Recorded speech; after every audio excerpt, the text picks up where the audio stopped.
You can open with that. Yeah. Go ahead, JD. So yeah, welcome to the Awesome Crew Show with special guest Vexatious Athiopath.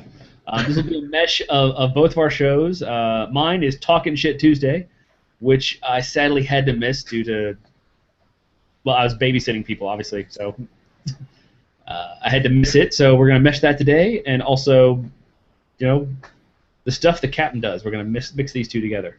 I'm not sure what I do, but I'm going to sit here anyway. So, it's just we're going to keep it simple today. So, as far as the atheists go, we're going to keep it to myself and JD, not to scare off any of the fish, I guess. Let's keep the waters still. So, anyways, let's see here. We had some fun with G-Man today. Currently working on getting Matthew Bell in here, who apparently was in the Naked After show, but sadly I had some important things to do, so I had to miss it. Anyway, so JD, apparently G-Man has.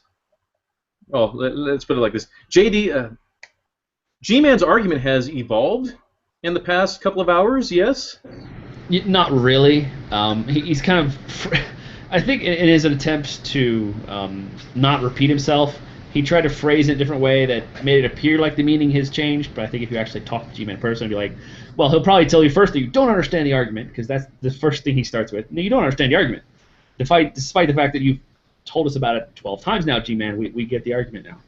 But he's still trying to protect his idea from disproof. He's not really trying to prove it. He's trying to keep people from disproving it. Yeah. Which is why everything brought against him, even by us and even by his fellow fundamentalists, like Bible Thumping Wingnut has explained to him like this is not a good argument, and it's still not getting through. Yeah. And the objections haven't changed. We can only repeat them at this point. And what I was trying to tell G-Man, and just to let everyone know, just to recap, I've been trying to get G-Man to discuss the Campbell soup and how it has essentially reduced his argument to utter absurdity. When you create an argument that is unfalsifiable, the only thing that's left to do, unless someone can say anything otherwise, is to somehow reduce it to absurdity. And when he's saying that it's empirical evidence that, based on his, definition of evidence, that answered prayer is the empirical evidence of, his deity, well then, what do we do? How can we put that to the test? Well, he set up a criteria, that of which, is yes, no, maybe, ask again later kind of deal. If we can demonstrate that same thinking can be applied towards something else, that's empirical evidence that, let's say, a jug of milk can answer prayers based on his description. A can of soup can answer prayers based on his description. So, that definition alone, that's empirical evidence that a can of soup has the same sort of predicted capabilities and powers as your God. Now, what? Right, go ahead. Shanna actually, I actually did a hangout on my channel with, it was Shanna and G-Man. We were discussing just this, the answered prayer argument. She had never heard it before. And so I gave G-Man all the time. I said, just go ahead and tell us it. He didn't want to tell me. He's like, oh, but I'll tell Shanna. She's a deist. It's okay. Yeah. And her first question was, so what is the statistical probability that this will occur? And that was when he was like, huh? Oh, wait, what? He didn't even know what she was talking about. And she was saying basically what anyone would say. Well, if you can show that you're more likely to get X rather than not X, X being whatever you prayed for, then fine, we're on to something. Yeah. But if you're just going to say the existence of X, which is covers every base, that's not evidence for anything. It's evidence that you're gullible. Exactly. And again, it has to be, and Pillbox, I think, nailed it a couple weeks ago when we had that hangout with him where it's all about probability. He said, oh, well, you guys are just relying on probability. Yes, just like prayer. Probability. Just like anything, really, It is. And I'll use this example. If JD, you are the Christian, I am the Campbell Soup Tafarianatologist. If a terrorist were to kick down our doors right now, tackle us down, overpower us, take out his boot knife, and begin to decapitate us, I guarantee you that both us praying to either your God or the Campbell Soup, it's going to be the same result. We're going to die. That is a lie straight from the pit of hell. Yeah, okay, as long as you haven't been in hell. Oh, well, that has to do with free will. I'm Well, being the then, Christian, right? Where I wasn't sure if I was a rational Christian or like a G-man Christian. yeah, and they'll bring in the free will argument. It's like, well, we have two different free wills going on right now. We have the free will of the guy who wishes to inflict pain, suffering, and murder onto an individual who doesn't want to die. So if I were as a god kind of watching this happen, it's either, should I let the will of the douchebag, be carried out, or should I listen to the will of the person who's getting murdered right now? Should I listen to them? I mean, it's probability is what it is, and what they describe. Let's say that a sniper shoots in through the window with you as the soup guy, as you're like, please, soup, save me, because I don't know, you're weird and you actually thought that.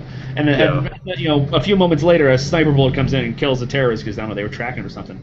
Is that actually proof that the soup answered the prayer, or is this a coincidence? And as we all know, coincidences are meaningless when it comes to exactly. Someone's going to win the lottery. Exactly. And if you look at it based on probability, let's look at things that have a 100% mortality or a 100% certainty of, you're going to die. Every single one of those times, let's just, or I won't even say every single one of those times, but I'm sure a majority of those times, people have cried out to some deity, and what has happened? The person dies, and the quote-unquote free will or whatever of that who is inflicting the harm is allowed to be essentially gotten away with. So you can't even bring in the free will argument with that, because we have two different free wills going on right now. Is God either ignoring both, therefore showing that, hey, there really isn't a God, or if one is floating around somewhere, it's more like the deistic sense, or is God just a douchebag and he's not going to send a comet or give the person a fucking brain aneurysm to kill them instantly? No, chances are you are going to die. Bottom line. I wonder if an example will help. If G-Man is watching, which he probably isn't, but just in case. No. Imagine that we frame this as like a scientific test, or by comparison. I've got my samples out in front of me, and I say, okay, I'm going to apply this substance to the samples, and not now. Golden brown. All right. Anyway, so I apply, chemical A to all the samples, and I say, well, if all of the samples die, that shows that my hypothesis is correct. If all of the samples live, that also shows that my hypothesis is correct. If only some of them live and some of them die, that shows that my hypothesis is correct. What am I testing exactly? It could be anything. I've covered every possible way. If I put them on there and they all fall off the table, that proves my hypothesis correct. I mean, if I just cover every possibility, what am I even saying? Am I saying anything? Is there any way? Obviously, I'm not demonstrating anything other than that I really don't want anyone to disprove what I'm saying. Yeah, and again, when you're in that position, all you can do is just reduce it to absurdity and show, hey, I can do this and get the same result. And I mean, it's crap. I can pray right now. We can all pray. We can get every single individual on YouTube to pray to God, the Christian God, Yahweh, that, hey, God, end starvation in Africa tomorrow. I guarantee you, even with a huge public outcry, he will say no. Bottom line. Just to be clear, Matthew Bell is a cowardly little cunt. He just started his own hangout rather than join this one, which we invited him to have a talk with him.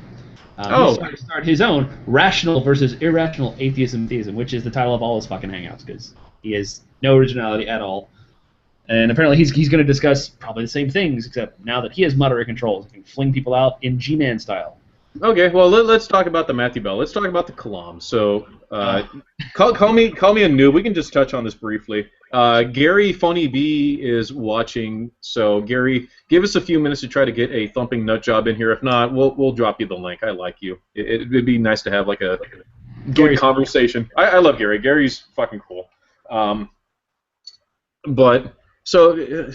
Walk through the Kalam with me one more time. Everything that begins to exist has a cause. I want to preface saying that, as Bell has pointed out, I'm ignorant of the Kalam and all of its arguments. I have not studied it the way he has, therefore my opinion is worthless. That is not an argument, it just sounds like one. All right. The classical version is, or one of the classical versions is, everything that begins to exist has a cause.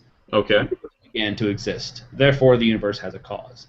Now, that is the ending of the formal part of the argument. What follows is, well, if we determined that the universe had a beginning, what caused it?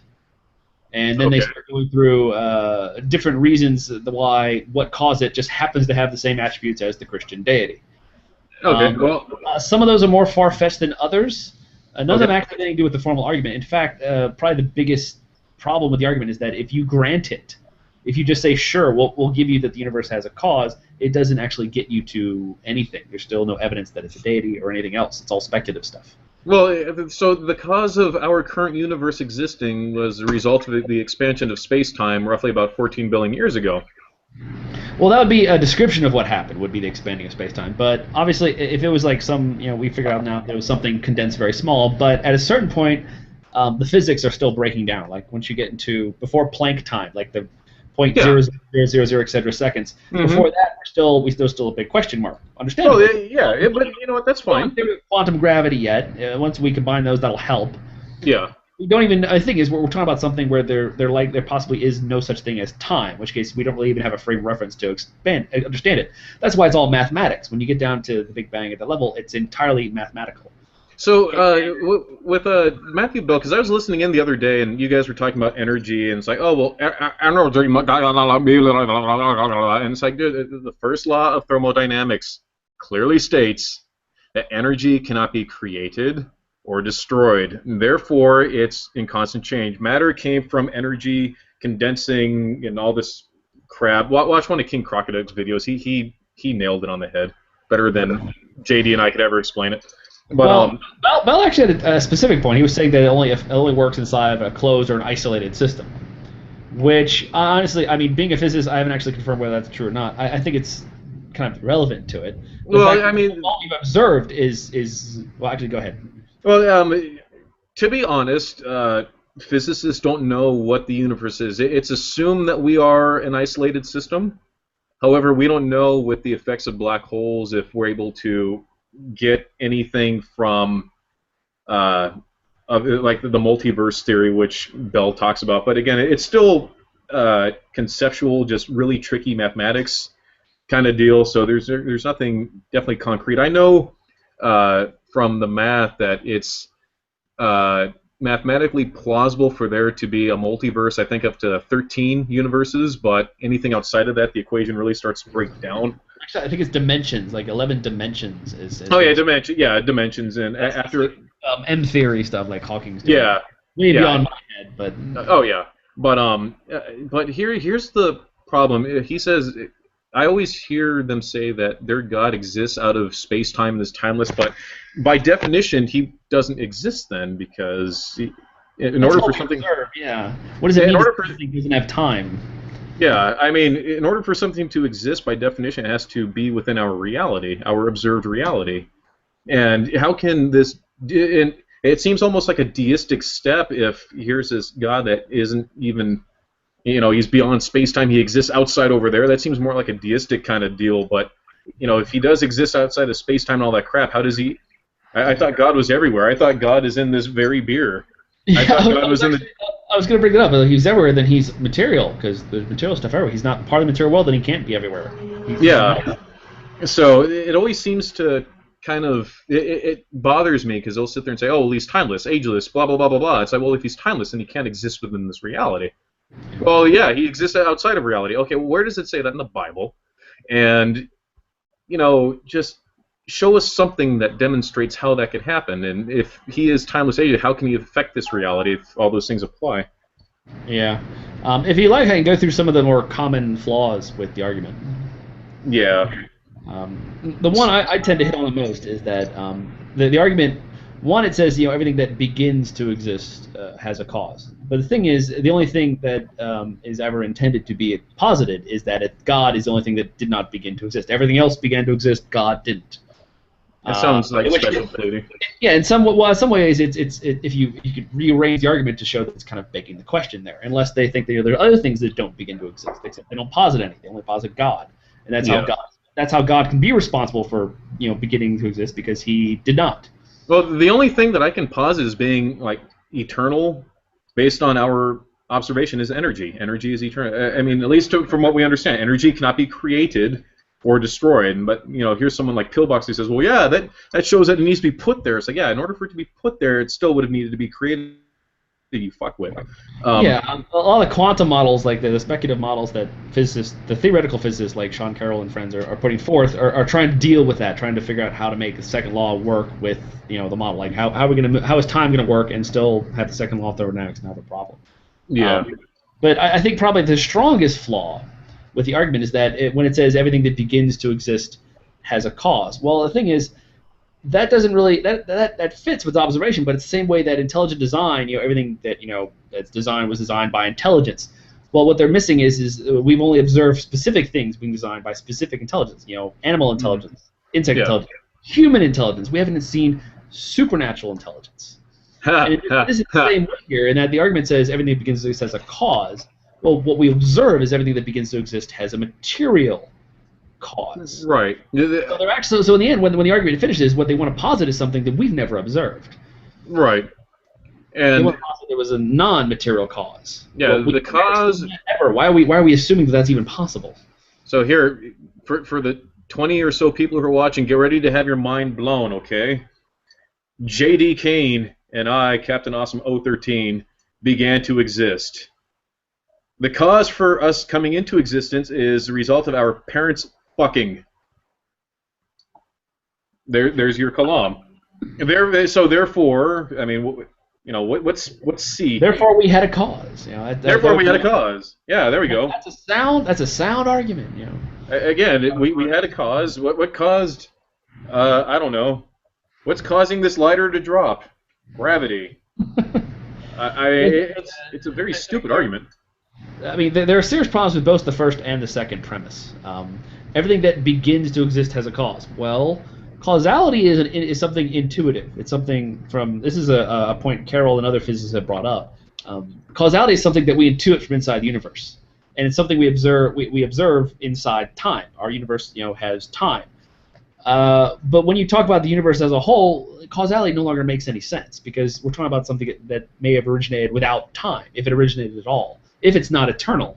Because the thing is, most of the models being presented these days are positing an eternal universe, one without a boundary.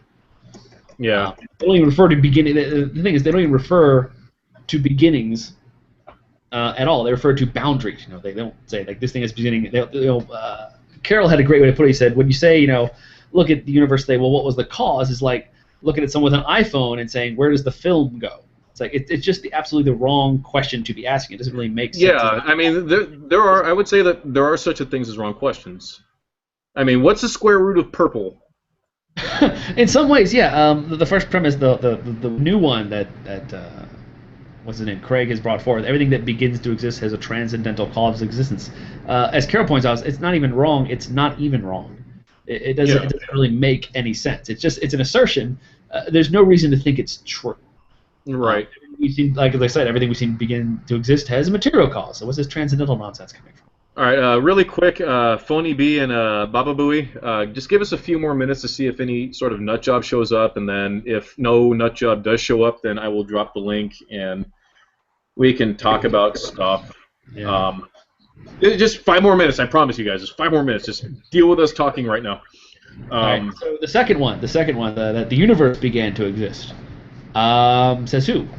Physicists seem to think that it's likely eternal, but there's disagreement. However, the ones who are positing a universe with a boundary or beginning of sorts are not positing a deity is responsible. They're saying it's something at the quantum level, typically. Right. They're versions.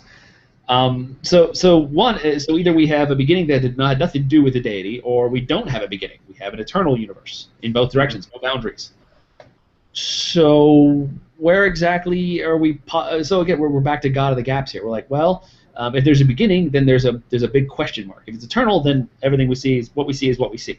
Well, it's speculating that there's a question mark. Let's place God in there. But then they're like, no, it's not a God of the gaps. Kind of the same way that Gary said, or G-Man says that there is no ad populum fallacy. Yes, there is. Saying there isn't doesn't change that fact.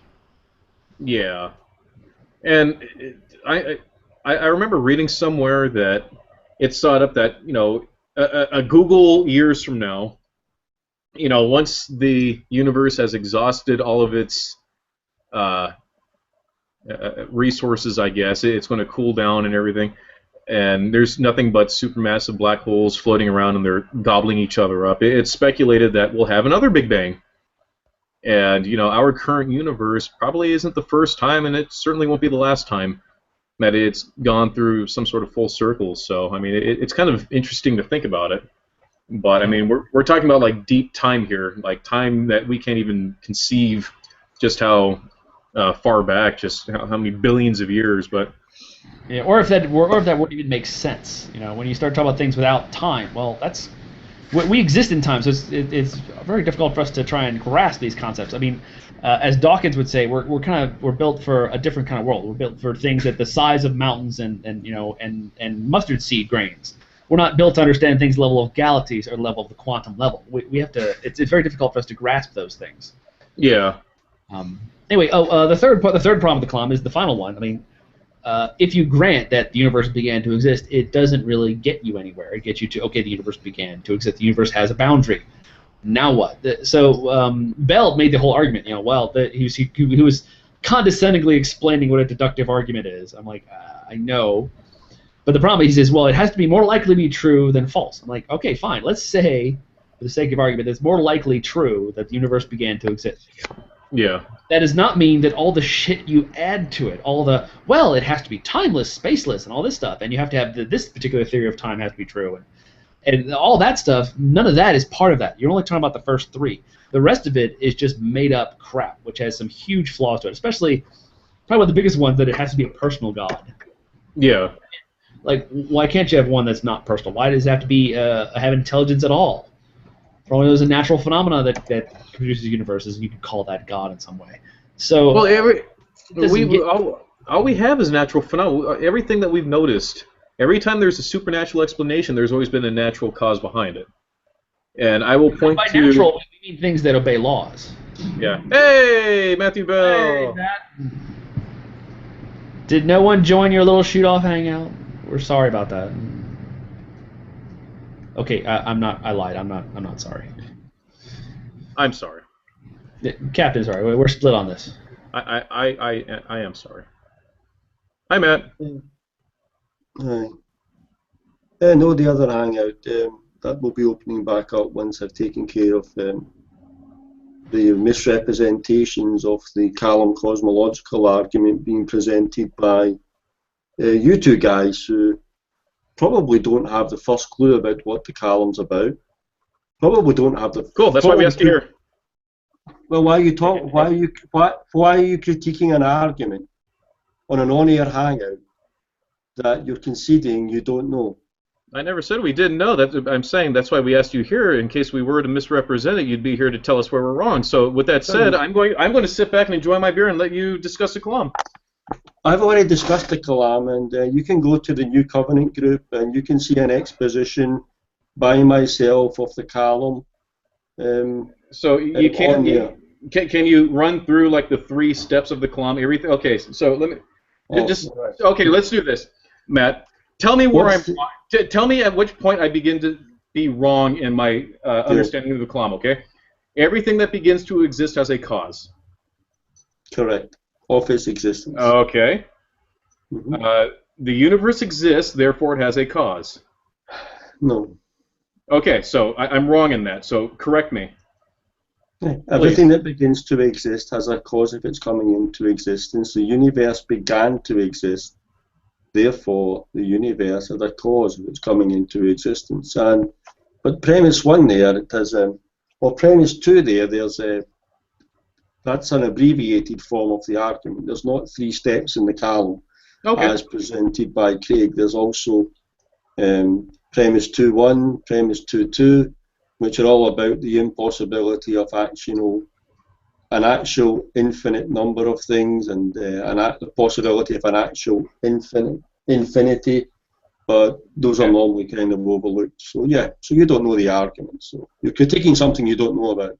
Okay, Bell, I asked you here to explain the Kalam, not to be a dick, okay? I've been nice to you, okay? Well, like I say, you said earlier that You just said there that maybe you do know the argument, and now you've just demonstrated that you don't. Okay, so again, Bill, I asked you here. My name's Matt. Okay, Matt. My name's Matt. Okay, Matt. Matt's fine. I call people by their last name.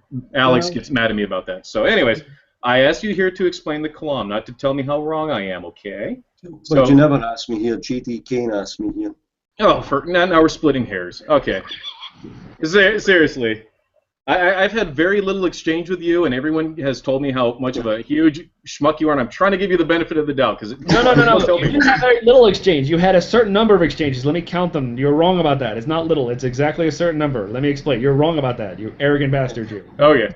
So the second misrepresentation of the Callum cosmological argument that, and this isn't my own comment, this is another atheist commenting on this hangout, is G.D. Kane repeating something that's completely false, that the Callum cosmological argument is a God of the gaps argument. Just by the structure of the Callum cosmological argument, it cannot be a God of the gaps argument. And I mean, if you bring better informed atheists into the hangout, like Ozymandias and Seth McMullen, people like that, they'll tell you that the Callum cosmological argument is not a God of the gaps argument. Is he always this condescending, JD? Yeah. Okay. So everything that begins to exist has a cause. Yes. Let's start with premise one. Premise one of the Callum cosmological argument. So I began to exist at some point. Yes. Correct. Okay, so let's mosey on to premise 2, okay? So explain to me premise 2 again. Let's use me for an example. I began to exist, starting with premise 1. Therefore, I had a cause, okay? Now, let's apply that to premises number 2. Premise 2 is the universe began to exist. Okay.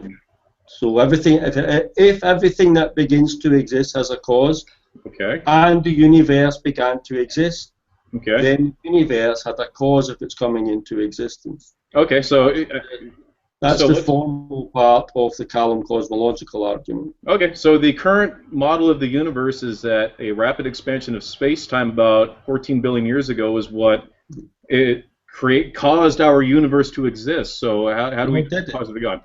No, absolutely not. That's that's talking about the Big Bang, not the universe. But the Big Bang at the result of the Big Bang.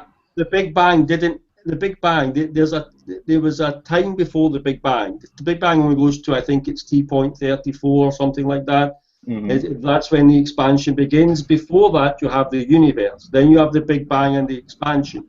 Okay. And if the universe began to exist, which is held by several cosmologists, in fact, several cosmologists, then according to premise 1, if premise 1 is true, then it had a cause.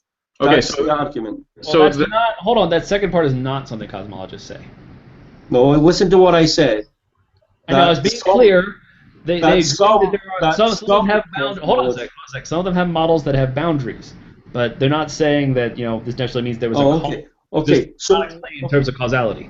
Okay, so here's what Alexander Vilenkin, the Borde-Guth-Vilenkin theorem categorically state, in a scientific context, not in a Vilenkin states it in his book. It's called The Many Worlds, and you can read that book sometime, and you'll read that in there. But he presented this theorem at Stephen Hawking's 70th birthday party, kind of throwing a bit of a wobbly to his birthday party there. Any universe which is in general expanding had a cosmic beginning. Is not infinite in the past. Is finite in the past. Our universe is in general expanding. Therefore, our universe is not infinite in the past and had a beginning.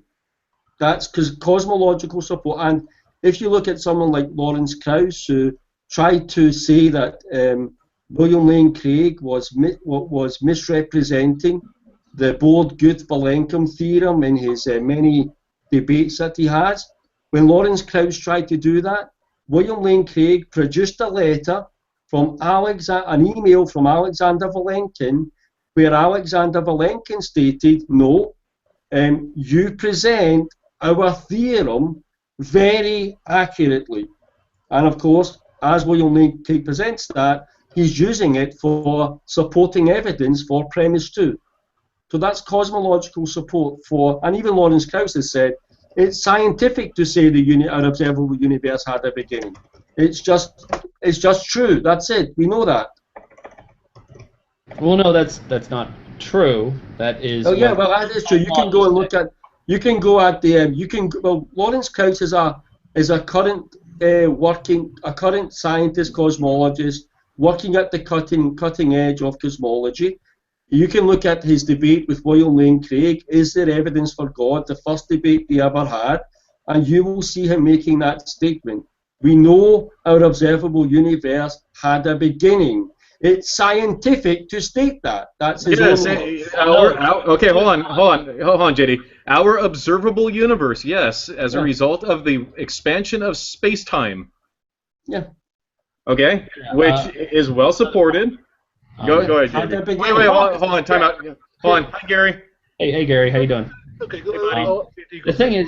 wait, hold on, time out. Hold on. Gary, say something really quick and then let JD... Okay, I'm just going to say, is it not possible that people can change their positions on things when they're privy to new information, Matthew? Yes, it is, yes. Okay, so why can't Lawrence Krauss have nuanced his position since he made those statements? Again, people make statements erroneously all the time. Again, I'm not saying that I agree with him. I'm not saying that people can, as they get more knowledgeable about the topic they're speaking about. Yeah. Well, when Lawrence Krauss, a noted cosmologist, if and when he changes his view on that, I'm sure he'll be letting us know. Until such times as that, we'll go with what he said. Okay, so again, just the observable universe had a cause. Yes, the expansion of space-time. So how does that trace back to your deity? No. So the rapid expansion of space-time it doesn't trace back to a deity. Our observable claiming. Okay, so here, let me ask you this: does everything that begins to exist has a cause? Does the cause need to be the same for everything, or does everything have its own, I guess, individual cause for their existence? Okay.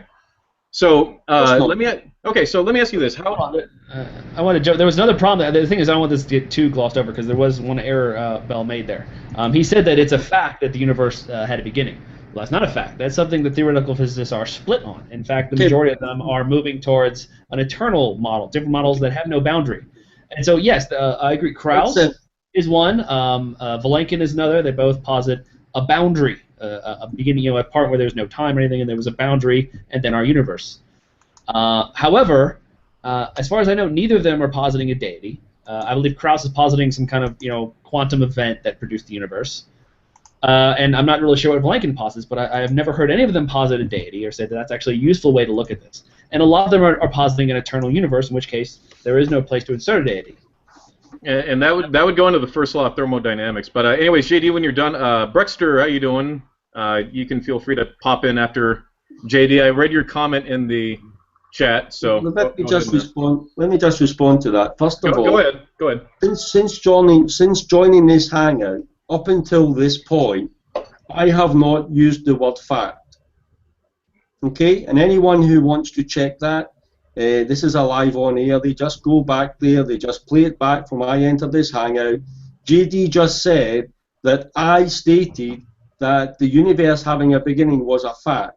That's a complete untruth. Okay, I have not made that assertion. I'm very much well aware that some cosmologists do not hold to the position that the universe is finite. But those cosmologists, they are postulating, and what Sean Carroll's, J.D. Kane's really referring to one cosmologist here when he's talking about this based on one debate. He's basically referring to Sean Carroll, a cosmologist who put forward in his debate with William Lane Craig 17 different models for the origins of the universe, and said that most of these were held to be infinite in the past or eternal. But of course, you can't You're just right about the fact. You said it's just true, which I didn't say that. I didn't say that. Not by all cosmologists. Not by all of cosmology, and not by all cosmologists. I'm better informed than to make such a stupid statement. Well, you'll have to back up and check yourself, because that's what you said. Yeah, I'm quite happy to do that. Okay, I'm so happy to do that, but it's not. I know the argument better than anyone in here. I know the counter arguments for against the Kalam, and I know myself and how cautious I am in the claims I make for the Kalam. That's not a claim I would make, that all science holds to the truth of premise 2. I know that's not the case. All right, so hold on. I want to hear from Brexter, and then I think Raw wanted in here. So Raw, if you're watching, the link I linked to your comment.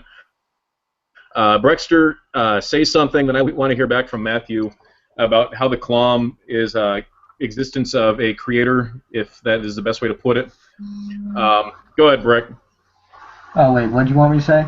Oh, you put something in the comments section saying that before the Big Bang there was no time. So if you want to explain that.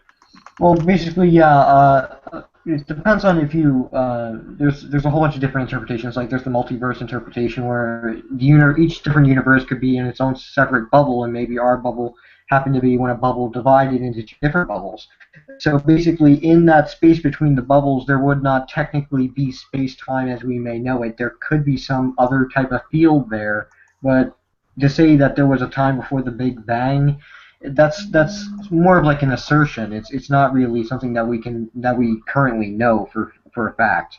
Yeah, I mean we're still trying to understand like understand the Big Bang itself. I mean they're not really worried about what happened before that point, because we barely understand what happened during that point.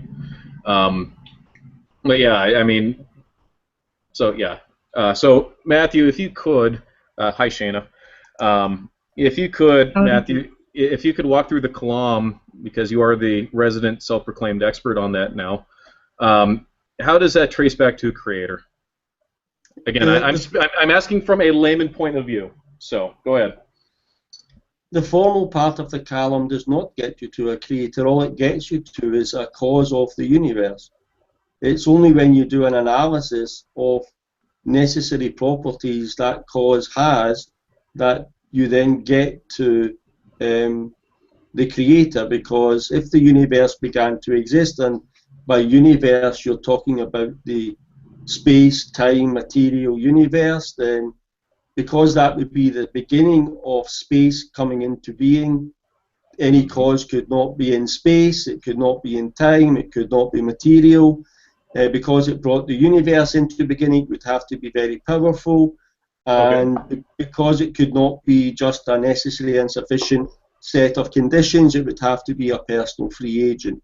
So you're left with the necessary properties of the cause: timeless, spaceless, changeless, immaterial, very powerful personal being brought the universe into existence, which is what people would normally identify with a creator God. Okay, but how can something be timeless and spaceless? I mean, how does that work? Any cause of the universe would need to fit that definition, because if the universe began to exist and it had a cause, the cause could not be in time, because with the beginning of the universe, time began. So if time began here, any cause here could not be in time, because time didn't begin to here.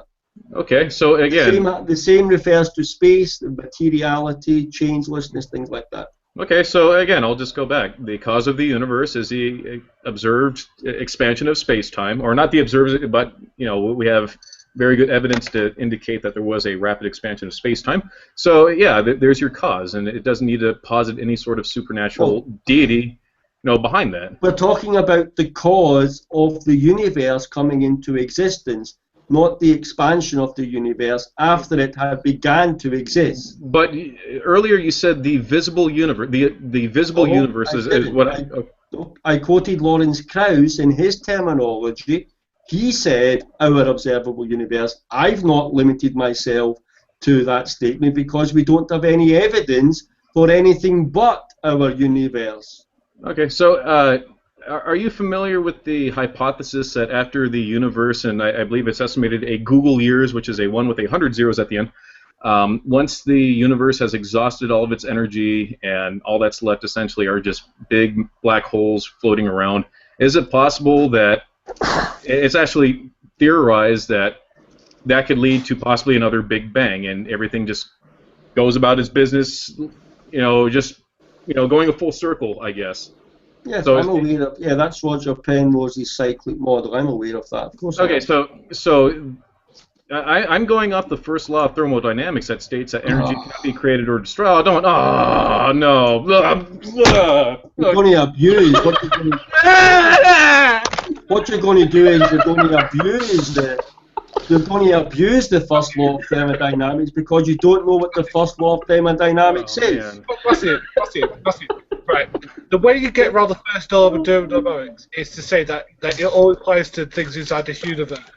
No, that's not what you say. No, but that's the truth. Captain, that was a wonderful representation of a bell tantrum. I don't have bell tantrum. The first law of thermodynamics. Damn it. The first law of thermodynamics is talking about with the universe. Yeah. You don't have any. Without a universe, you don't have any thermodynamics to have any laws. Well, you can't say still have energy. It may exist in the other. I believe in the multiverse model. So. Well, multiverse is not a serious proposition. Multiverses are not even a. Yeah, it is. By whom? By whom? By physicists. By whom? Here, I'll throw one out. Well, this is what consequence of several of the models that they use to understand what the universe. Let's look at a multiverse. Let's look at what a cosmologist says about a multiverse. Okay. Oh, just one? Can we pick just the one that doesn't agree with the multiverse? We can pick that one. I don't want to pick anyone that agrees. What we can do is we can look at well, this guy, he's at the leading edge of cosmology, so. I mean, I don't think anyone in here is qualified to question his knowledge of science and cosmology. Hold on, just time out. I will remember you saying that because I have no problem with appealing to some sort of authority. Yeah. So I have no problem doing that. Just saying. Okay, thank you. That's cool. So I mean, he says that the multiverse hypothesis is metaphysics. Lawrence Krauss. Lawrence Krauss, all right. And what he says is the multiverse hypothesis is metaphysics. It's not science, and there's no evidence for it yet. That's what he says. It's not science. It's metaphysics. Well, all the scientists postulate it will be scientists then. No. I think what you're doing is you're confusing scientists who are trying to explain something, namely the fine-tuning of the universe, and what they're doing is they're saying, okay. Well, okay, all right. Well, actually, here, time out. Let Shana go. Go ahead, Shana. I'm sorry, Maddie. Let Shana go. Thank you. The multiverse hypothesis was kind of born because of the apparent fine-tuning of the universe. So, how can this be the case? It became more and more of an issue and more of a concern, especially when they came across the cosmological constant, which seems to be on the knife's edge. I understand some of the language issues. If we say it's finely tuned to 1 to the, I won't do that. But this is when they kind of posited, well, if it's the case that there are an infinite amount of universes, well then our universe doesn't seem so finely tuned to spring up life anymore. But there's not really any science behind it just yet. Well, so basically my point to summarize is this was born out of discomfort and not really enjoying the apparent fine-tuning that's going on. And there's atheist physicists, theoretical physicists, in interviews saying this. Like, I'm not pulling this out of my ass, right? That's it. Fine-tune for what, though? Wait, can I? Yeah, go ahead, Baba Booey. Go ahead, Baba Booey. So the fine-tuning of the universe is actually become a very strong argument used by atheists, philosophers, to say that there's no God. In some, that's another argument that comes about from the fine-tuning of the. There's an argument that says that if every single prediction that we would make that the universe would have to be vast, the universe would have to be very, very old, that there would have to be sextillion stars, more than grains of sand on the Earth. Mm-hmm. These are the kind of arguments that atheists will say, well, we have this fine-tuning, this apparent fine-tuning, but we also have this vast, vast place where that fine-tuning can be maneuvered into a situation where life would exist. Okay, so you just made... Go ahead, Matt. So you just made the claim that there's cosmologists putting this forward. So can you? No. I said philosophers. What philosophers?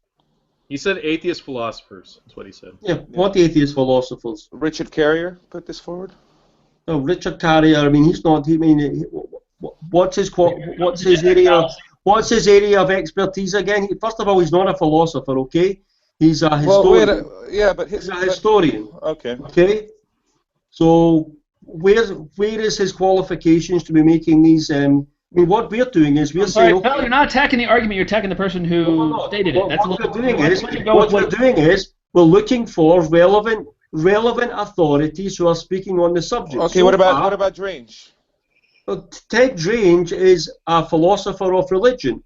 He doesn't, and I mean, I know Ted Drange. He's not a big fan of the multiverse. No, I'm not saying he is, but he is a big fan of using the fine-tuning argument to argue for atheism. I don't see how that argues for atheism.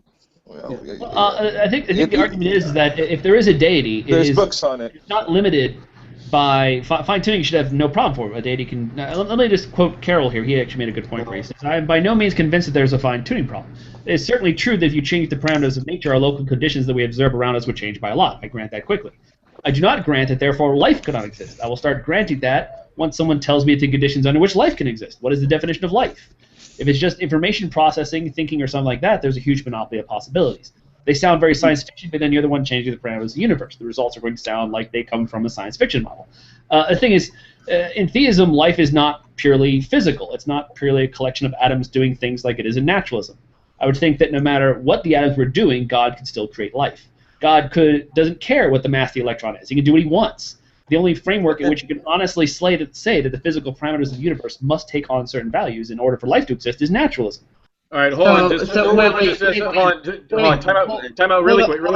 All right. I really want to respond to that because I asked the question. Okay, go ahead. So basically, the argument is something along the lines of God didn't use enough magic and woo, therefore there's no God? Is that the argument? Something like that. No, no reason. That wasn't the argument from fine-tuning, but that was.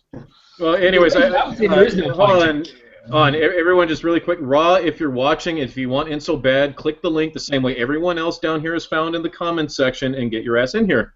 Stop leaving me post saying, where's the link, when I posted it to you at least 4 times.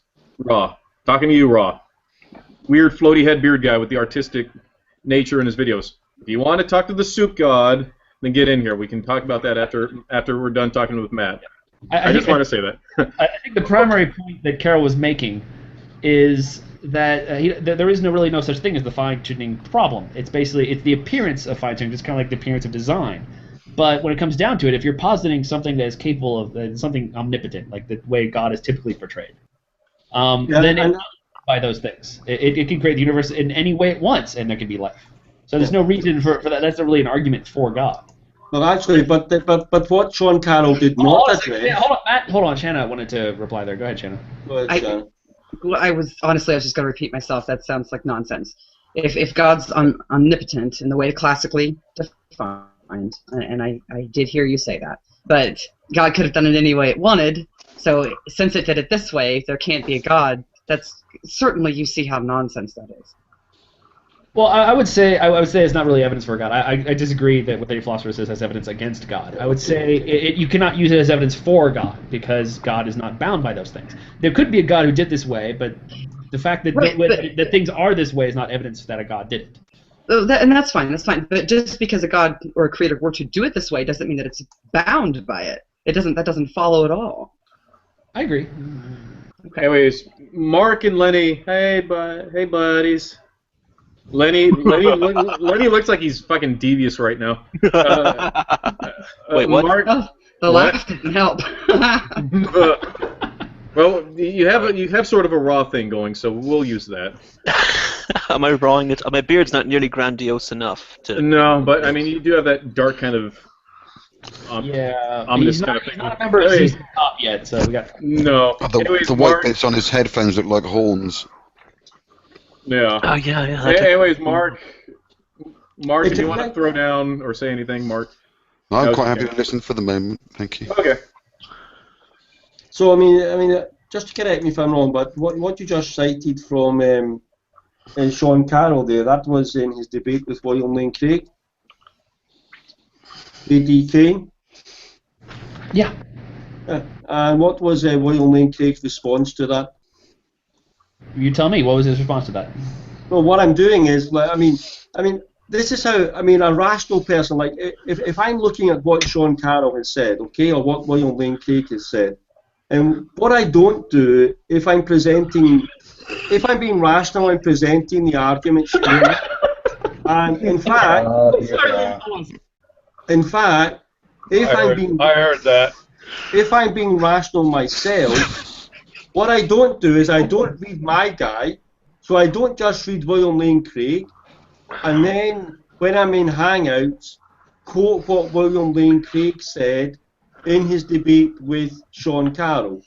And then if I'm asked, well, how did Sean Carroll respond to that, say, well, I don't know because I only looked at my guy. That's not rational. It's not how rational people. Okay. I don't care what Craig had to say. I was only quoting Carroll because Carroll is the physicist. Right. Okay. But okay. So okay. It's of no interest to me. What are we talking about? Okay. But the thing is, though, on this point, on the point you were addressing, correct me if I'm wrong, but Sean Carroll was raising an objection. You're wrong. To fine-tuning by God, and he was talking about how the fine-tuning argument fails for theism. So that's nothing to do with physics. That's to do with metaphysics. That's to do with philosophy, and that's where William Lane Craig has two PhDs. Sorry. Talk to the beard. So surely. Anyway, so ZZ Top has joined us today. Hey, hi ZZ Top. It's one half of ZZ Top. How's it going, good timing. We were just discussing best beard trimming techniques, so we were glad to have. Honestly, I heard my name being used. Raw, you look like the top half of those fat guy twins that ride around on those tiny little motorcycles. Yeah, thanks, man. Appreciate it. But I mean that. I mean that with love. Dr. Cornel West's beard, hair rather, upside down. Yeah, honestly, I look like I'm looking at a Civil War picture right now. Yeah, well, you put it off beautifully. I kind of think that I'm Jonah deep down inside somewhere. So he's like Samson. The beard gives him power. Exactly. Yeah. You got it. Oh, okay. So Matthew, I mean, like you're correcting that William Lane Craig has a PhD in philosophy, and that Sean Carroll has two PhDs in philosophy. Oh, sorry, 2 of them, Gary. Holy crap! Really? Okay. Well, how does that give him more authority on how physics work than somebody who has a degree in theoretical physics? Well, first of all, what I was pointing out to G.D. Kane was in this objection that Carroll is presenting in that debate. He's moving away from physics. He's not talking about the physics of whether there is fine-tuning or not fine-tuning. He's presenting an argument that even if fine-tuning were the case, it would be an argument for atheism and not theism. It's talking about how God. I mean, how God, if God existed, then God could do it any way He wanted. That's not what he's saying, though. That was right. Well, okay. So can you cite? I mean, I have in front of me the transcript of the debate between William Lane Craig and Sean Carroll. I'm assuming you have access to that. If you don't, I'll provide a link for you. So can you cite again? Can you read out? And let's listen out this time for when Sean Carroll moves away from talking about physics to philosophy, when he talks about what God, not a scientific concept or idea, could or could not do. Okay, hold on, JD, really quick. Raw, I've been seeing you bob your head around like a bobblehead there. Please join in, Raw. Hey, how's it going, Soup God? I wanted to talk to you tonight. I am only the prophet of these soup. I am the high-ranking parish of these soups, sir. Oh, okay. I apologize. But we can talk about the soup after we're done talking with Mr. Matthew Bell. Okay, I'd love to talk soup with you. Okay. All right, cool. Anyways, I thought you had something to say to Matthew. I'm sorry. Well, Bell, the thing is, whether Craig or anyone else had a response or not is irrelevant to what Carol said. If you would like to present Craig's response and say, there you go, that's fine. Go ahead and do it. But the fact that I did not say exactly what Craig said as response has no bearing on Sean Carroll's statement, and it has nothing to do with anything. It's irrelevant to what Sean Carroll said. Exactly. You're correct that... Exactly. I'm glad you agree with me. All right, I accept your apology. So this is what passes on. This is what atheists. You atheist, you! I knew that was coming. You atheist, you! How dare you! So this is how it works. What this demonstrates is it's correct to say that the response by William Lane Craig doesn't by itself impact on what Sean Carroll said. But here's an interesting thought. This was part of a debate. So in a debate, you've got one party here putting forward arguments, another party putting forward arguments, both defending each other against what they've said. So surely to goodness, if you're evaluating two sides of an argument, then you not only listen to the argument put forward by one side, but you also take cognizance of the response to that argument by the other side, because fine. I'll grant you that. So tell me, how did you know? What was the response? Let's just skip this nonsense. What was the response, Craig? Have you watched the debate? Again, Matthew, what was the response? No. Have you watched the debate? Matthew, I'm asking you what the response was. You're saying it's a big thing. What was the response? I'm asking you whether you have read the response and seen the response. Again, I'm not. I don't care what Craig said. You apparently do. So, what was this response you thought was so great against Craig said about? That's fine. But I'm going to drive home the point that what this demonstrates is. What was Craig's response? Please, just answer the question. Yeah. No, what I'm going to do is drive home the point that what this demonstrates... No, you made the point. Drive home the point. What was the response? Hold on here. Hold on. I'm muting. Sorry, JD, I love you. Sorry, Mark, I love you too. Cool. Matthew, what was the reply? Well, okay, and then you can drive home your point. I'll drive home my point. And then I'll drive home my point. Then I'll give how Craig responded. The point this drives home is that what J.D. Kane is doing with here is he's basically quote mining. He's taking out from a debate quotes from his guy, the atheist physicist cosmologist, and he's not even familiar with how the opponent of Sean Carroll responded to those debates. For all J.D. Kane knows, in his response, William Lane Craig could have presented a knockdown defeater of it. Okay, now what was the response? What was the response? Okay, let me get to the part of the debate where William Lane Craig responds to this, okay? Sean Carroll presented 5 arguments, basically, against the fine-tuning. Do we have to hear all of them? No, not if you don't want to. I mean, someone else can come in. I'm quite happy to shut up and let someone else come in. Well, I do want to talk soup with Raw here, but I'm going to allow you the opportunity. No, go ahead then, Matthew. I'm allowing you the opportunity to answer JD's question. Well, what question? That's all you have to do. What was the response? Captain, I will go ahead and restate. I'll tell you what his response was, okay? Bell, hold on. I'll go ahead and restate it.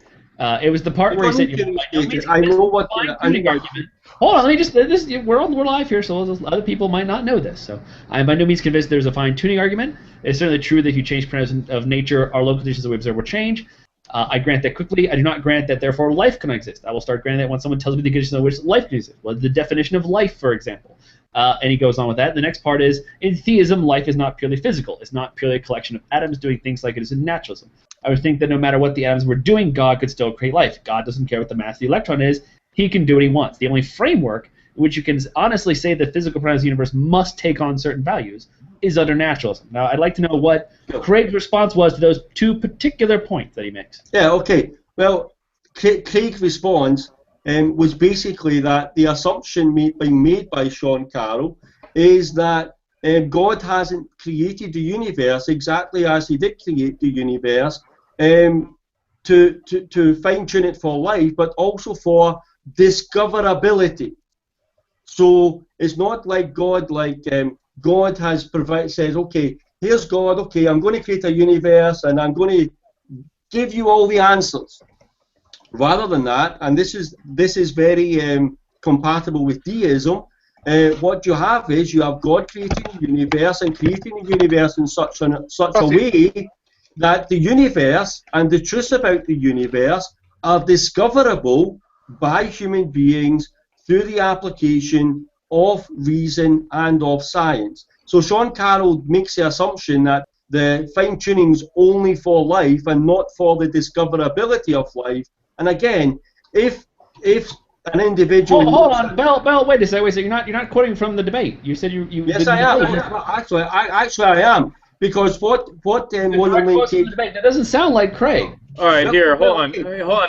I'm muting everybody. Matthew, can you do this, please? Can you, whatever link you're looking at, can you link it for us in the group chat, please? Yeah, no problem. Please and thank you. 1,000 thank yous. And then Raw is scratching his beard, wanting to talk to the soup, so we can play. Look at that. He's hungry. Raw is hungry. Yeah, I am. Are you ready to be nourished, my friend? Yeah, yes. Hallelujah. Oh, stray noodle of the broth. Are you ready to be nourished? Hallelujah. Pass the spoons. I have my bowl ready. Shanna, Your bowl runneth over. Shanna, I apologize. Yeah, my bowl runneth over.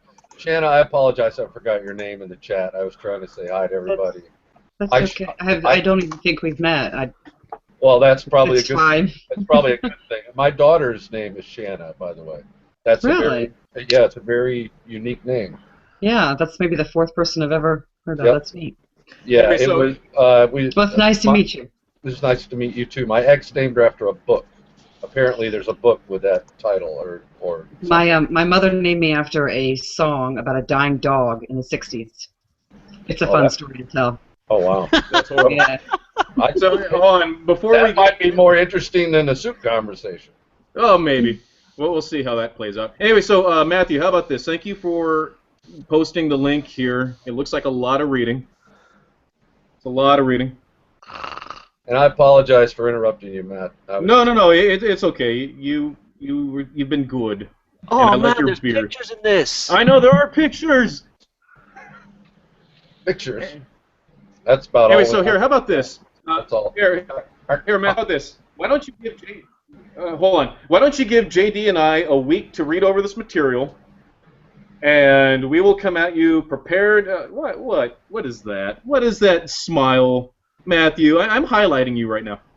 You're still muted. Unmute yourself. Go ahead. I muted everybody. They unmuted themselves. Unmute yourself, Matt. Because I know G.D. Kane, he's not an objective individual. He won't do that. Well, I'll tell you what. He's proven that this evening. He's proven that this evening. I will hold. He doesn't even know. Go ahead. I'm going to hold J.D. Kane's balls to the boiling broth that is the Campbell's Chunky. He will read this material.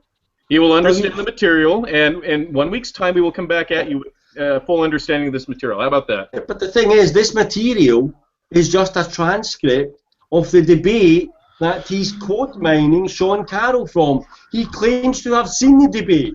He claims to know the debate. This is just a transcript of that debate.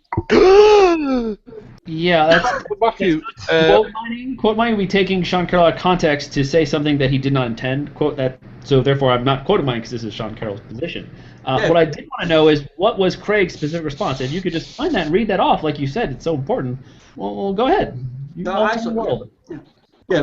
Actually, where you'll find the response to that is in another speaker, who is an atheist, by the way, as I understand it, a previous speaker at the same Greer Foundation there, who gave the arguments for fine-tuning, an atheist giving the arguments for fine-tuning. So not Craig. He was one of the Craig anymore. You wanted me to find Craig in the debate. You're like, you only quoted Carroll. You didn't quote Craig. I'm asking you to quote Craig. Is this your admittance that you can't find anything specifically referring to this? This is your way of apologizing by being condescending. This is your way of going, I'm sorry, I actually can't find any of Craig's stuff. But I really can't back down because we cannot back down when JD's in the room. So let me just wax on about something Craig may have said at some other point that has nothing to do with it. Is this what we're getting to here? Because at this point, I'm out of ideas. I'm trying to give you the benefit of the doubt, but really, fuck that now. You are a lying piece of shit. Okay, here. Raw. Okay, here. Raw. Hey, that's buddy. how JD Kane responds to having his ass exposed for not knowing the debate. Oh, for God's sake, Matthew. Matthew. You said you were going to provide what Craig said, and you didn't. By the way, you just blasphemed there, Gary. I thought I heard you saying the other day there that the only people you tell people they aren't Christian are people who blaspheme. You just blaspheme. Matthew. But again, we'll get into that. Well, don't blaspheme. Don't be a hypocrite. Oh yeah, you lecture him on being a hypocrite. Hold on, everybody. Matthew, I really want to make your forehead my girlfriend. Is our Wow. working? Okay. Wow.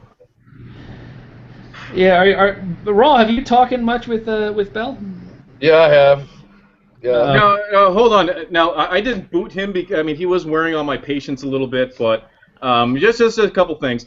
JD, are you up for researching this debate that he kept referring to? And I know I've seen it, but it's been so long since I've seen it that I don't really remember too much from it. So, are you down for reading this material that he says that you quote mined, which again is quote mine is taking someone's quote and misrepresenting it? In fact, specifically misrepresenting it to say something that's contrary to what he believes, which obviously that's not the case. And he actually transcribed some of the. I didn't actually have this website. I actually just watched it and transcribed it because I thought these were great quotes. And Raw looks hungry for some soup. Raw, I'm sorry that your belly needed to suffer that the trials of having to wait for a proper balanced diet. I'm sorry that had to wait. My lost noodle in the broth. So go ahead. I've been looking for another god, man. I had to wait so long because of Matthew. So. I was thinking of switching to ravioli. No. Yeah. No. The false meat? Are you kidding? Come on. That is the false meat. So, anyways, Raw, you had some questions about the Campbell Soup to Farnatologist movement? Not really, man. I'm just in a good mood tonight. I saw you guys hanging out, and I actually have a video that I have to upload as a response. Oh, yeah, you can show it to me. Okay, so today we did cover the bottom right passage of the label, which is the Campbell Soup talking about its education. Okay, I missed that. I'm sorry. Okay, and we also focused on top left, which states that the Campbell's Chunky was made in the USA, America. What does it show? It shows that America was founded on a nation that believed in eating a proper balanced diet. It believes in nourishment. It believes in satisfying one's hunger. It believes in being heart healthy. Yeah. That's the bottom line. Have you ever had a can of soup raw? Yes, sir. I have. Okay, as a matter of fact, I used to play softball, if you'll permit me. I used to play softball with some fellows in the Chicagoland area, right next to a Campbell Soup factory. Okay, so you have openly admitted to borrowing from my worldview, and that's fine. That's right. Okay, and that's fine. We hold no prejudice here unless you are of the Progresso type. No, I'm not a Progresso type. Okay, so I'm 100% Campbell. Okay. Brand Campbell. Yeah. So, I had to throw that in there. Yeah, very good, very good. There was no homosexual connotation to that whatsoever. No, not at all. So through revelation through the Dead Soup Scrolls, Lenny, shut up. That's not Lee. Hold it up closer. Hold on. I want to get a screenshot. Okay, get a screenshot of that. Okay. All right, got it. There you go. Okay, so it has been revealed to me in such a way so that only I can understand through the power of the broth and faith and the utmost faith in the broth that my prayers will be answered based on the G-Man algorithm, which is yes, no, maybe, ask again, or sometime later. Yeah. So applying the G-Man algorithm, I've been able to successfully prove that the Campbell's Chunky has answered prayers, sometimes by not answering them. Also, this past Monday, there was a prophecy revealed that the one known as G-Man, who said that he was going to stay away from YouTube forever, was going to upload a rap video sometime later that day, which he did end up doing, which means that the prophecy has been fulfilled. So not only do we have testimony, we have fulfilled prophecy, and we have answered prayer. What more do I need to do to demonstrate? You have to be filled, okay? You have to eat the soup and become filled with the soup and become a soup can.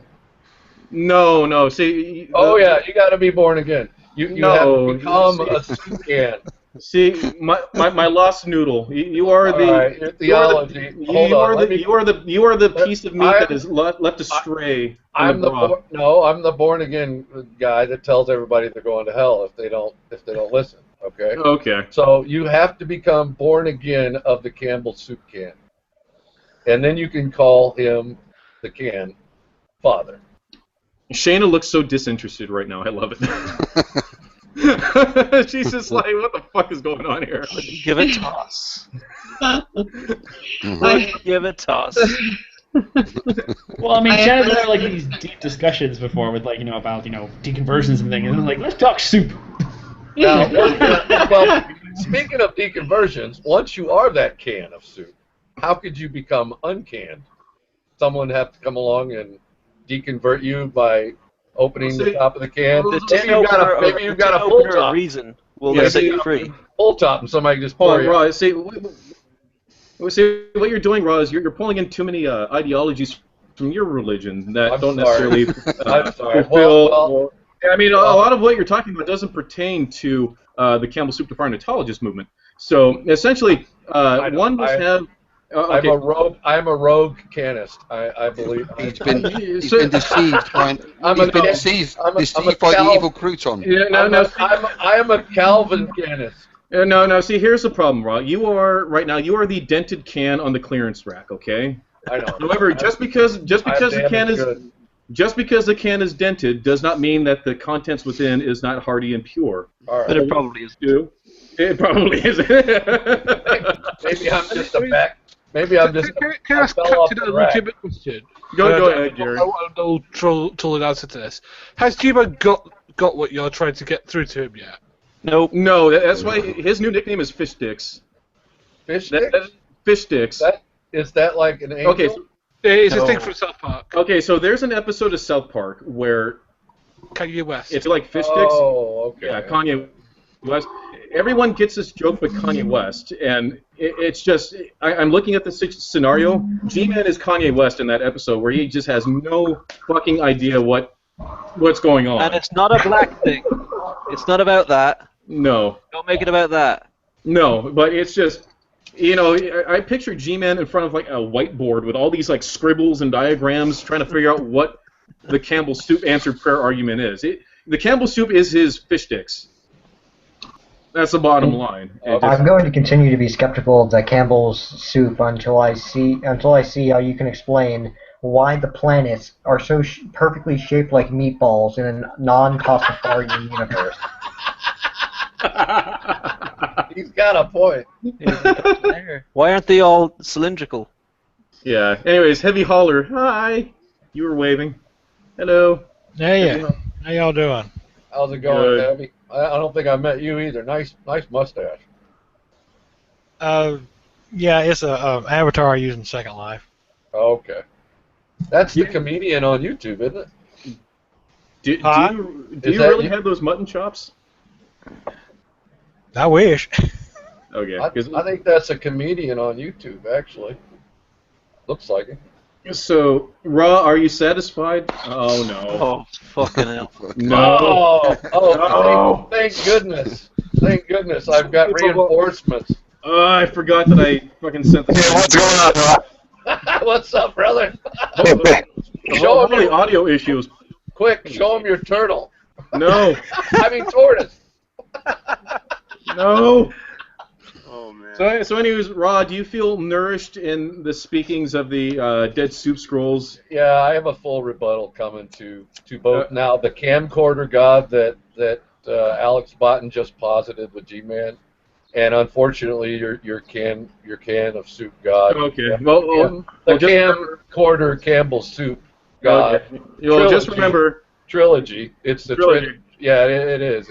I guess it's a spaghetti meatball monster, and then which makes a lot of sense when that brother he said earlier about the roundness of the planet. So hey, but there is string theory. So and then we did come from a soupy mess according to evolution, right, Pillbox? No, evolution has nothing to do with origins. It has to do with biodiversity, Raw. Oh, okay. I'm sorry. I apologize. No. Let me ask you this, Captain: does that change over time, going from non-living matter to matter? Okay, once life got started. Oh, for fuck's sake! So I'm gonna here.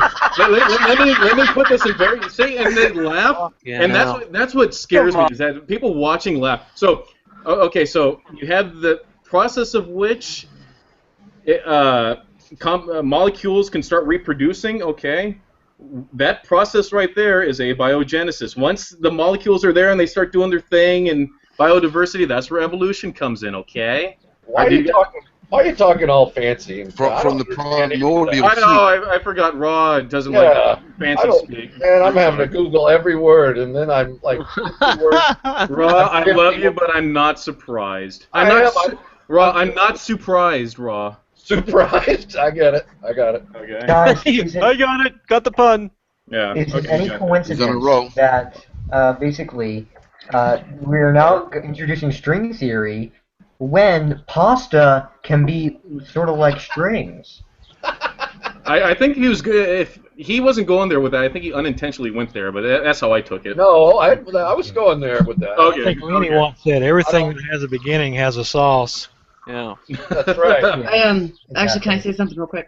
Go ahead. I'm actually going to go, but I just want to point something out. Pasta can't be pasta without that can of soup first.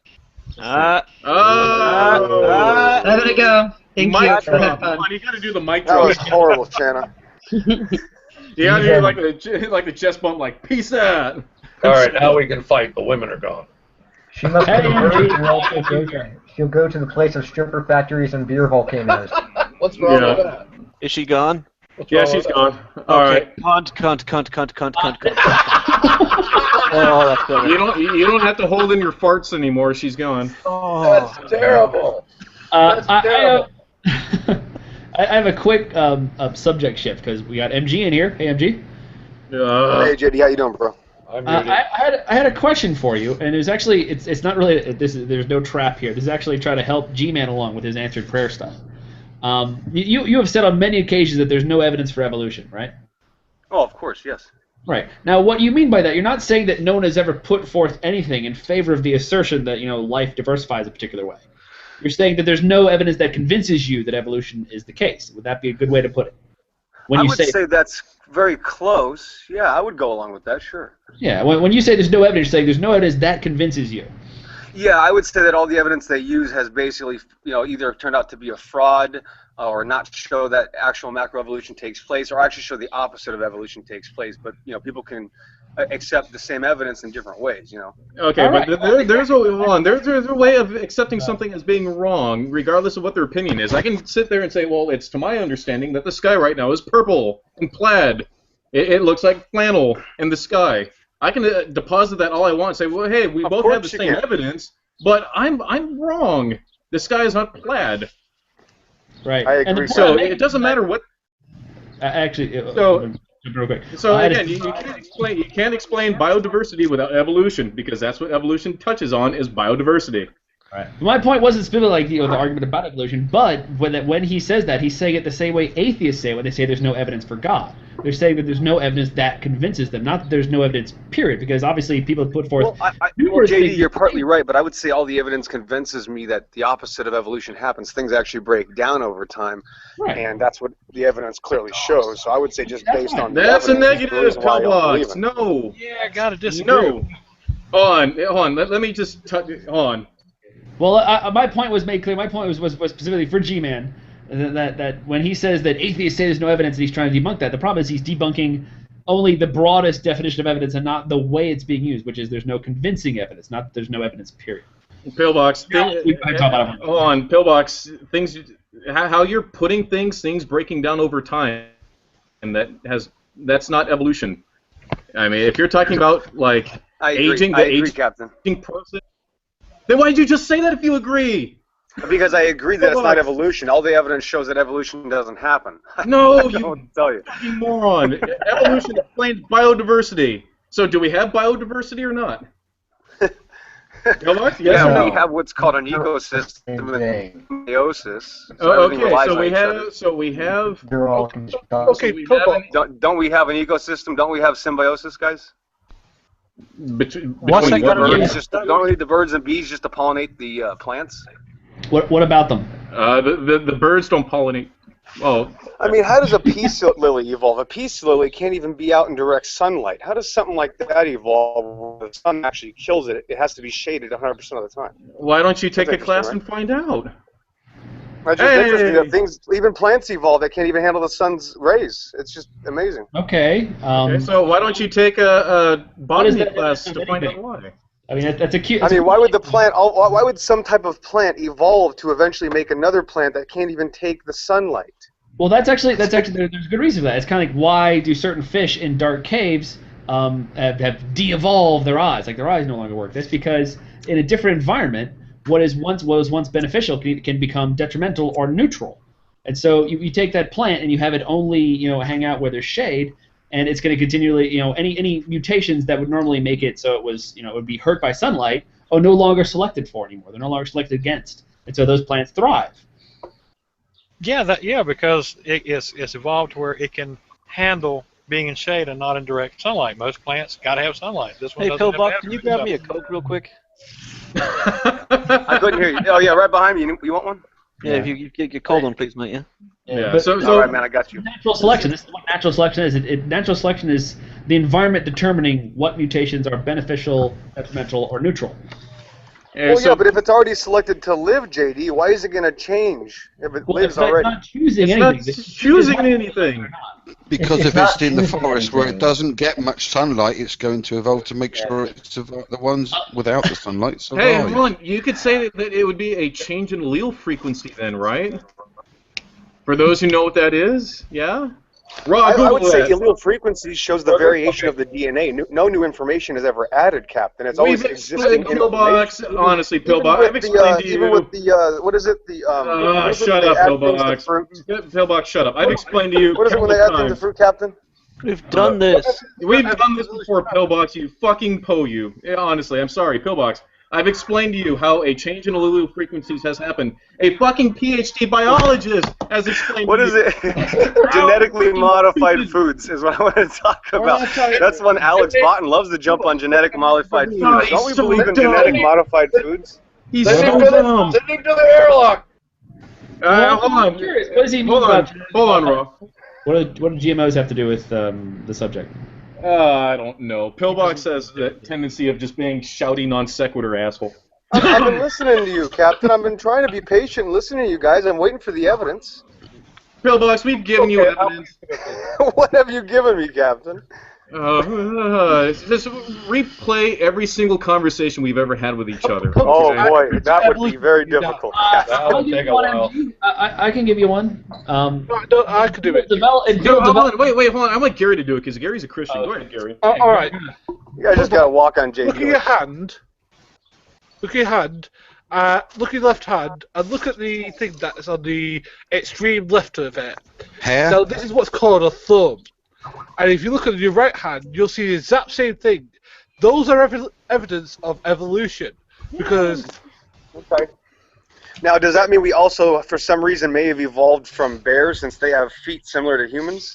We didn't evolve from bears, you moron. I'm trying to figure out. That proves evolution. I mean, we have feet like bears. Bears don't have claws. Dickhead. Feet. You're evading the point. The point he was making is that they I mean, you know that lizards also have 5 fingers. Many lizards also have 5 fingers on their front limbs. They don't have lizards don't have fingers. All right, so I'm going to say there's many different types of species that look like even my cat. When my cat grips or scratches his claws, a thumb comes out and grips like.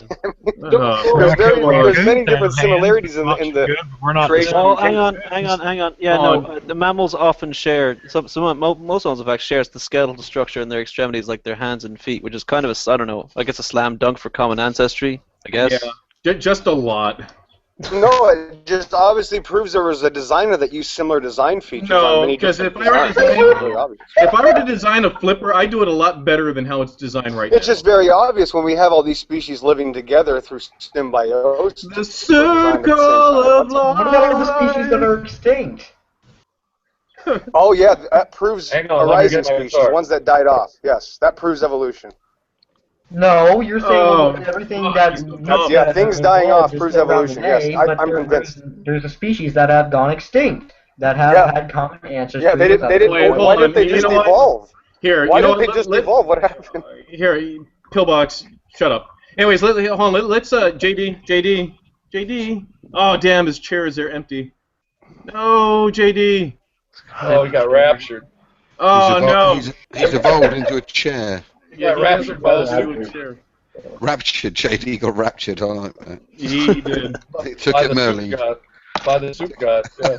Yeah, but see, the soup, the Campbell's soup doesn't rapture people in that sort of manner, there, Roth. Oh, man. The can opener. Again, Roth. Okay, false alarm was not. It was the different kind of rapture. It wasn't me. Go ahead. So JD. So Captain Osimo and JD, what do you guys think about? How about you shut up while I ask JD a question? JD, let's bring this back to that. Let's go back to the plants evolve so that animals would want to eat them. That makes sense. Make pretty flowers on them. That makes a lot of sense. Oh man, we get to talk about poop. Yes.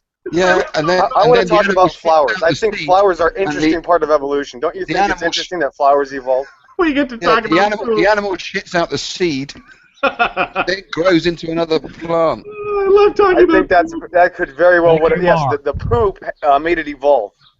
I didn't say it made it evolve. God, you're so dumb. Anyways, JD. Oh, I'm so dumb. No, we're not. You're right. Nothing evolves, Captain. You agree with me now. Thanks. Right. So what's I didn't up? say that you. Okay, so JD, let's bring the conversation. Remember the hangout that we had with Pillbox? We were talking about trigonometry, which apparently is an ideology, and Pillbox was. Pillbox was in a frantic. Pillbox was frantically like. That's sorcery. Yeah, that's sorcery. Yeah, we were talking about SN 1987A. It's a supernova that has So and as a result, he refuted that by posting star test results for the state of California for trigonometry. Man! You have to admit you were kind of scrambling there to find a response when you didn't really have one. And so really, it was just someone's homework. So now that some time has gone past, let's get back on that because I would really like to hear how Pillbox can refute that. Bible Thumping Wignart wants in. He does? Oh, dear. In the chat, he said, Solar Snark, is that him? Yeah. Let him in. Let the thumper in. Let the thumper in. Now, Pillbox, no shouty idiot of non sequiturs, okay? I'm ready for business, motherfucker. Now, Pillbox, Raw has been very good. That's right. Raw, you've been very good. Thank you. And you look fucking sexy. When I'm done making Matthew Bell's my forehead my girlfriend, I would come to you next. It'd be just an awkward. Thank you. An awkward, gross, smelly situation. Just a weird. I ran out of deodorant about a month ago. That's fine. I wasn't talking about you, big boy. You look like you ran out of deodorant a month ago. Yeah, the smell. You get used to it after a while. Captain Arsenal, you've got some really weird sexual fetishes. I do. Just roll with it. Just roll with it. Matthew Bell's mic, I ask you. Just roll with it.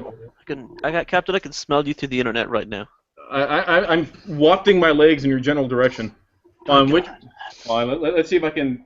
That can't be healthy. Up. You're not in good shape, mate, if you smell like that. Oh man, there you go. Oh. It's like a smoke signal. There you go. Makes my toes curl up. All right, I have an announcement to make. Go ahead. Are you Campbell Soup the Farnatologist now? Hold on. I've got cool glasses on. I can't see my other computer. Turn the light on. Okay, the processing is done. And here's the title of the video. Can I give a little plug for the video for Alex? Plug the video. Do it. Okay. Galexod. So what I did was I took the G from God, and I stuck Alex in there, and then OD on the end. So that's the title of the video. Okay? And it's on the Raw Apologetics channel. And it's going to kill your soup. I'm sorry, but it kills his camera and it kills his soup. This soup. Sorry. I don't know about all this, Cap. I guess we'll just have to all become Christians after we see this video. Not been there, done that, didn't work. Hallelujah. Yeah, if the soup is if the soup argument is destroyed, then I'm just gonna have to be a Christian. Well, maybe you can find another idol somewhere else. I mean, you know what I mean? I think I want to join Scientology. I have too much money. You know, I just hate money. Hate it. I'm gonna join Scientology. I just worship the self because that's why I'm an atheist in the first place, because I want to live in sin. Well, I want to be a Mormon because I bought some long johns once and I've only worn them once. Where's the Thumper? I know he's coming in here to rebuke me. Come in here, Thumper. I told him the link was in the comments. Uh-oh, we just lost somebody. Where'd he go? What's the captain? He'll be back in a minute. Are we still live? Yeah. Yep, still alive. Well, then I guess someone's... About 5 minutes. It'll stay live for a minute, right? Oh, before I think it will last longer now. If he doesn't come back in time, it'll go away. Yeah. All right. He can still get back in. I am now setting the settings on the video for Alex. All right, he's gone. Everyone, bring out the porn. Let's get this thing flagged. Here's Centerfold 1996. Here you go. Hello, everyone. This is the Bread Queen, and I'm very offended at false flagging. I mean, that's very insulting to what I do as like a professional hobby. You know. Shut up. Well, is that what Dailymotion you know? All right, Captain Awesome, I'll get back in here. Yeah, he's got I think he's got about 20 subscribers. Who does? On Dailymotion, the new Brett King. Yeah. You know, I've never been on that. I didn't even know it existed until it got mentioned. It's crap. Yeah. Is it? Yeah. It's just it's not even a poor man's YouTube. It's just awful. The only you reason have to people type go in a web address. They have a nice collection of Jamie Hammer videos. Do they really?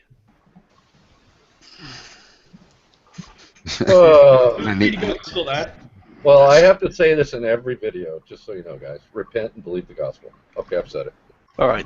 Now that that's out. I'm under contract to say that. Okay. I find it interesting that you have to say that when you don't actually think it'll do any good. Well, that's part of the contract. That's just kind of an odd thing to command. Like, I want you to tell me about this. Will it do any good? Nope. He's contractually obliged to say it in every video. I'll think you're not real about it. Well, you won't let me preach. That's the way it happens. Yep, it's in the small print. It's a contractual obligation. Right. Like, as soon as G-Man says, read your Bible and do what it says, he's got a slightly different contract. That's right. That's right. Who is contract is not the same as slavery. Mark, was it you who came up with read your dictionary and do what it says? Yes. Yes. That's pretty good.